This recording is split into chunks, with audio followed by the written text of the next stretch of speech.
বিভিন্ন সময় বিভিন্ন জায়গায় আমরা দেখিয়েছি আরজিকর নিয়ে উত্তাল কিন্তু রাজ্য থেকে দেশ, সেটাও কিন্তু মাননীয় মুখ্যমন্ত্রী ঠিক করে দিয়েছে। এবার আমরা এসছি গ্রাউন্ড জিরো থেকে পুরুলিয়াতে জয়পুর, আর এই জয়পুরের পঞ্চায়েতের যিনি সভাপতি আছেন, সরাসরি যাব ওনার কাছে, জানবো হারাপ তো দূরে থাক, আগামী দিনের যে 21 জুলাইতে ডাক দিয়েছেন মমতা বন্দ্যোপাধ্যায়, কি বলেছিলেন সেটাও আপনারা জানেন যে বিবেকবান চাই, আর বিবেকবান মানেই সাধারণ মানুষের জন্য একটা অধিকার।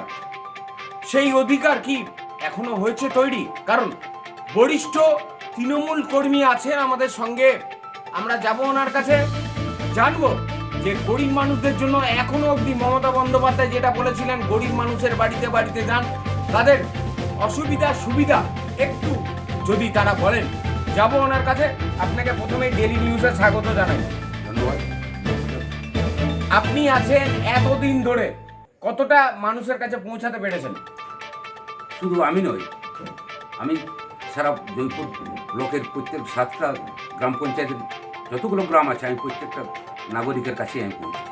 সেখানে মা বোনদের কাছে পৌঁছেছি, আমার কর্মীদের কাছে পৌঁছেছি, গ্রামের মানুষদের কাছে পৌঁছেছি, তাদের দুঃখ কষ্টের কথাটা আমি শুনেছি এবং যতটা আমার লাঘব করার আমি তাদের উন্নয়নের পথে নিয়ে এসেছি। একটু ওনাদের সঙ্গে যখন কথা বলেছেন, ওদের সুখ অসুবিধা, যেটা আপনার দলনেত্রী মমতা বন্দ্যোপাধ্যায় যেটা বলেছেন, যে ওদের কাছে কিছু পেয়েছেন, যে এই অসুবিধা হচ্ছে, লক্ষ্মীর ভান্ডার পাচ্ছে নাকি, এগুলো কি জানতে পেরেছেন কিছু? না, আমি তো প্রত্যেকটা মায়েদের কাছেই পৌঁছে গেছি এবং ছেলেদের কাছেও পৌঁছেছি, ছাত্রছাত্রী স্কুলের, বিদ্যালয়ের, কলেজের, তাদের কাছেও পৌঁছেছি।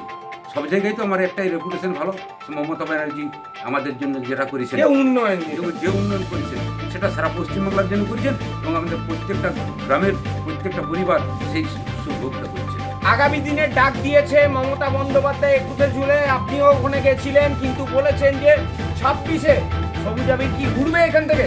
নিশ্চয়ই উঠবে। এটা শুধু আমার জয়পুর বিধানসভা নয়, সারা পুরুলিয়া জেলার আমার 9টা বিধানসভায় সবুজ উঠবে। ধন্যবাদ অসংখ্য। 9টা বিধানসভা, আর এই 9টা বিধানসভায় কিন্তু সবুজ আবির উঠবে। লোকসভা ভোটে কিছুটা খামতি হয়েছিল, তার জন্য কিন্তু জায়গা পায়নি এই শাসক দল, কিন্তু সবুজ আবির বিধানসভায় উঠবে। থাকবো আমরা, দেখাবো তো অবশ্যই, আপনারা সঙ্গে থাকুন। ক্যামেরায় মদনের সঙ্গে সুপ্রিয় বড়মানিকের রিপোর্ট, ডেলি নিউজ পুরুলিয়া।